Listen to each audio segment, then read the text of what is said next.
Avid academy द्वारा प्रस्तुत English for beginners में आपका स्वागत है। ये 30 डेज इंग्लिश कोर्स का पहला क्लास है। इस क्लास का हमारा मुख्य उद्देश्य यह रहेगा कि इस क्लास के बाद हम अंग्रेजी के पार्ट्स ऑफ स्पीच को जान सके बढ़िया से।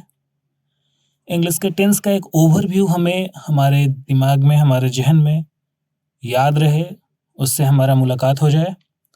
फिर सेंटेंस का बेसिक स्ट्रक्चर क्या होता है, सेंटेंस के मुख्य पार्ट्स क्या होते हैं, और उसके बाद फिर सेंटेंस का सब्जेक्ट क्या होता है, सब्जेक्ट का क्या काम होता है, ऑक्सिलियरी वर्ब या हेल्पिंग वर्ब किसे कहते हैं, ऑक्सिलियरी वर्ब का काम क्या होता है, प्रेजेंट टेंस का एक बेसिक ओवरव्यू, और फिर लास्ट में हम लोग समरी देखेंगे।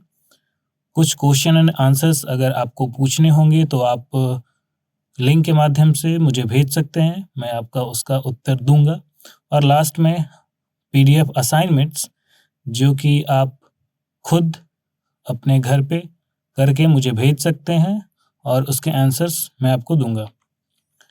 तो चलिए शुरू करते हैं। पहला है parts of speech. Parts of speech में स्पीच का मतलब होता है भाषा और पार्ट्स का मतलब होता है भाग। तो जो भी वस्तुएं बोलने में हम इस्तेमाल करते हैं वो कौन कौन सी है, ये हम लोग देखेंगे पार्ट्स ऑफ स्पीच में। एक एक एक सेंटेंस के लिए किन किन भाग का, किन किन पार्ट्स की आवश्यकता होती है वो देखेंगे हम पार्ट्स ऑफ स्पीच में। तो पहला होता है नाउन। ट्रेडिशनली हम लोगों ने रट्टा मार रहा था नाउन, प्रोनाउन, वर्ब, एडवर्ब, लेकिन थोड़ा सा हम लोग रास्ता बदल करके देखेंगे कि इसमें नाउन के बाद एडजेक्टिव्स, फिर वर्ब्स, उसके बाद फिर एडवर्ब्स। तो पहले नाउन क्या होता है? किसी भी वस्तु का नाम, कोई एक आइडिया, कोई एक जगह, कोई एक पर्सन, इसको नाउन कहेंगे। अब पर्सन में जैसे कोई भी व्यक्ति, कोई भी औरत, कोई एक नाम, प्लेस में घर हो गया, कोई एक जगह का नाम हो गया। वस्तु में कोई भी एक वस्तु, आपका सोफा, आपका मेज, आपका कार, आपका बाइक। आइडिया, जैसे आइडिया मतलब विचार या फिर इमोशन जिसे हम कहते हैं, जैसे होप या लव या ट्रुथ या फ्रेंडशिप। अब इन नाउन का जो विशेषता बतलाएगा वो हो जाएगा एडजेक्टिव। एडजेक्टिव का मतलब होता है विशेषण। मतलब नाम तो मेरे पास आ गया, अब उस नाम का लेकर के करे क्या?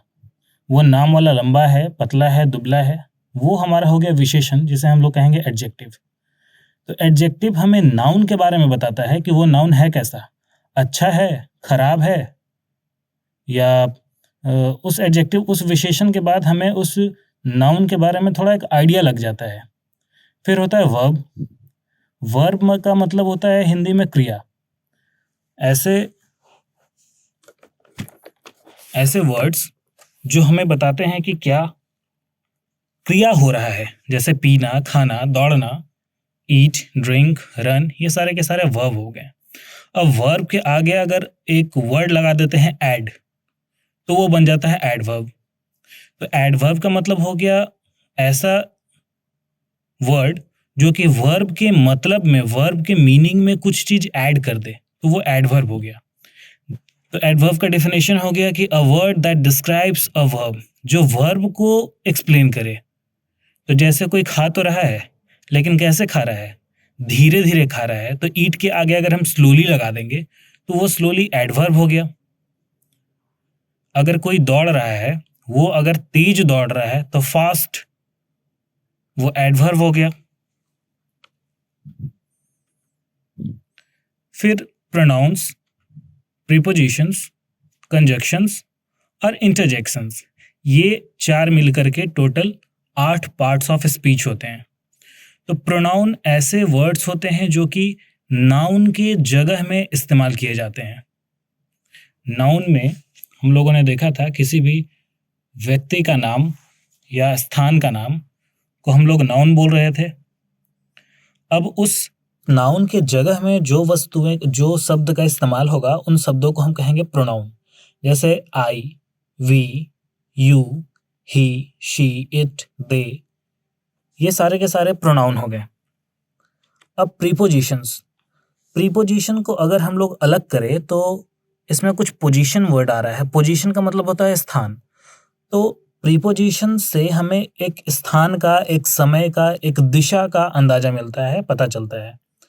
जैसे कोई चीज कहाँ पे है, बिसाइड्स है, किसी की चीज बिटवीन है, किसी बीच में रखा हुआ है, किसी के पीछे रखा हुआ है, किसी के ऊपर रखा हुआ है, या क्या रिलेशन है किसी एक नाउन का किसी दूसरे के साथ, तो वो प्रीपोजिशन होता है। और तीसरा फिर अगला जो वर्ड है वो है कंजंक्शन। पार्ट्स ऑफ स्पीच में कंजंक्शन, जंक्शन का मतलब होता है जोड़ना। जैसे हम लोग जानते हैं स्टेशन का कोई एक जंक्शन होता है। जंक्शन मतलब एक ऐसा पॉइंट जहाँ पे सारे दिशाएं के एक रूट्स आकर के मिले, वो जंक्शन होता है। अब कंजंक्शन मतलब एक ऐसा वर्ड जो कि सेंटेंस को आपस में जोड़े।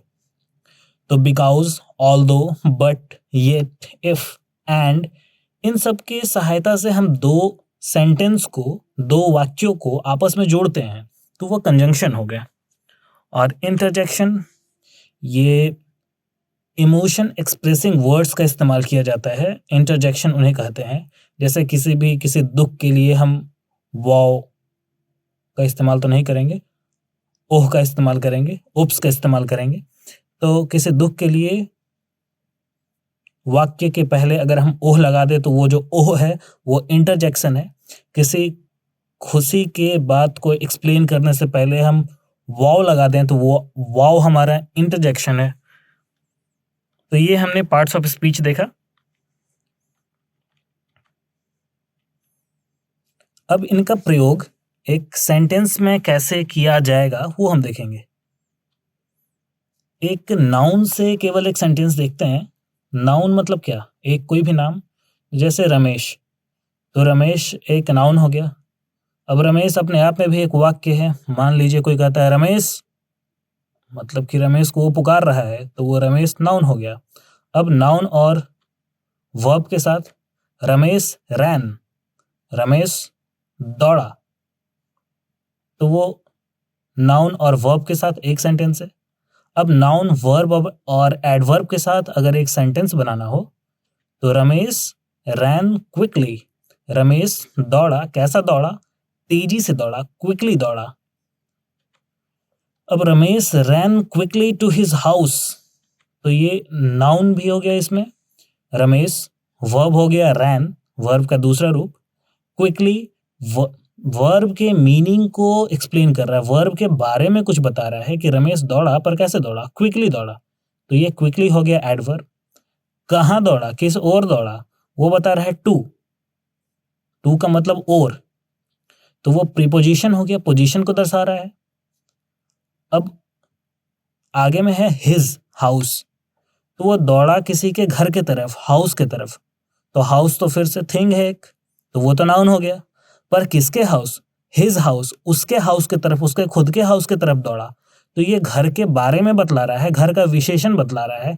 तो ये हिज जो है वो एडजेक्टिव है, हाउस का विशेषण बतला रहा है।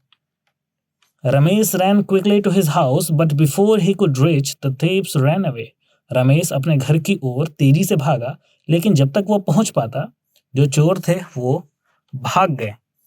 अब इसमें हम लोग देखेंगे, रमेश हो गया नाउन, रैन हो गया वर्ब, क्विकली हो गया एडवर्ब, टू हो गया प्रीपोजिशन, हिज हो गया हाउस का विशेषण, तो हिज हो गया एडजेक्टिव, हाउस फिर से नाउन। बट इन दो सेंटेंसों को, Ramesh ran quickly to his house और before he could reach the thieves ran away को जोड़ रहा है, तो ये जो बट है वो एक जंक्शन का काम कर रहा है, तो ये कंजंक्शन हो गया।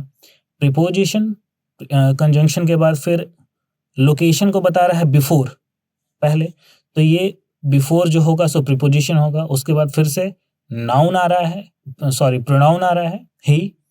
आगे है could reach the thieves ran away. Could again हम लोग देखेंगे आगे, कुड क्या होता है, कुड को क्या कहा जाता है, कि ये क्या है, इसके बारे में हम लोग आगे देखेंगे।